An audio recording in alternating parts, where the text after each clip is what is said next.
Hi everyone, thank you so much for joining me. This is Kathy, and it is time for another collaboration with my friend Marla over at Mad About Cards and Crafts. And this month we decided to do the floating die cut frames a la Jennifer McGuire. I'll have a link to Marla's video in the description box below for you. I decided to use the Happy Butterflies stamp set from Catherine Pooler. I'll also be using a couple of the new colors of ink that she had recently released.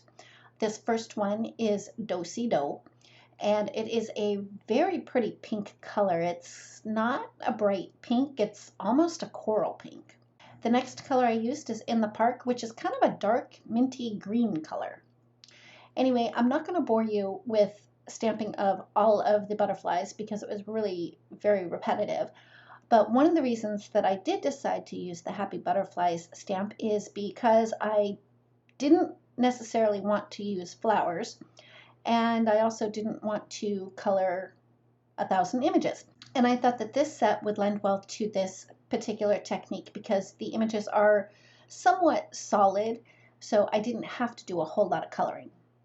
Anyway, after I had stamped those butterflies 152 times and ran them through my die cutting machine with the coordinating dies, I had arranged them onto a piece of white cardstock, and my cardstock measures roughly 4 by 5 1/4. Then I took a piece of press and seal wrap and gently laid that over the top of the butterflies just so that they would be held in place. One tip for the press and seal is before you put it on your project, put it on your jeans or your sweatshirt to remove some of the tackiness. That way it will release from your cardstock a little bit easier. Once I had the press and seal in place and I cut off the excess, I did use a stitched rectangle die to cut out the center of that panel. Next, I peeled away the press and seal from the piece of cardstock so that all I would have left would be the frame stuck to the press and seal wrap. Once I was able to get that off of my scratch cardstock, I put a whole bunch of foam tape on the back side of those butterflies. Once I had all my foam tape in place and all of the release paper removed, I adhered that to the front of a top folding A2 sized note card. And my note card is made from pure white cardstock by Cardstock Warehouse. I very gently placed that on the front of the card, and I tried not to press down too hard in case I had to straighten out an edge or two, which I did.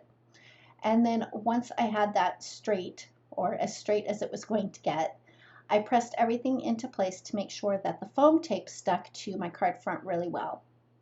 And then I very carefully peeled off the press and seal from the top of my butterflies. Now on that very top butterfly, part of the antenna was really sticking to the press and seal, and the cardstock separated a little bit, but that was an easy fix. Later on, I just took a little bit of liquid glue and glued the antenna right back into place. Now the bonus for this particular technique is that it is a 2-for-1. I was able to use the smaller cutout rectangle to put on the front of another card, and I did the same thing. I just put a bunch of foam tape on the back of the butterflies and then pressed them into place on the front of a top folding A2 size note card. Then I removed the press and seal wrap, and to finish up this card I did die cut a green frame using 2 stitched rectangle dies just to draw more attention to the butterflies in the center. After I had the butterflies adhered and the frame adhered, I grabbed some bling and added some jewels just to fill in some of that white space. And I did the same thing on the second card as well.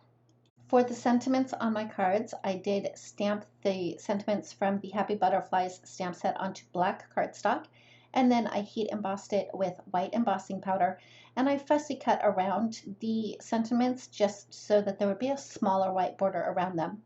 I used some liquid glue to adhere it to the front of this card, and that finishes up the first card.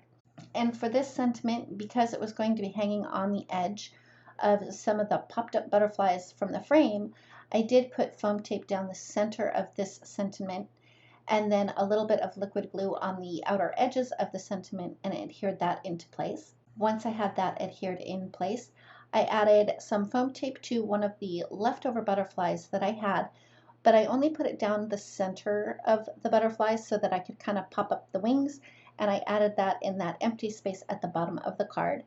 And that finishes up my second card. I'll make sure to have everything that I used listed in the description box below for you. I will also have a link to Marla's video. Make sure you head on over to her channel to see her take on the floating die cut frame technique. And thank you so much for joining me. If you like this video, please give it a thumbs up. If you've not yet subscribed, I'd love it if you would. And don't forget to ring the bell so you're notified every time a new video is posted. Thanks again, and we'll see you next time.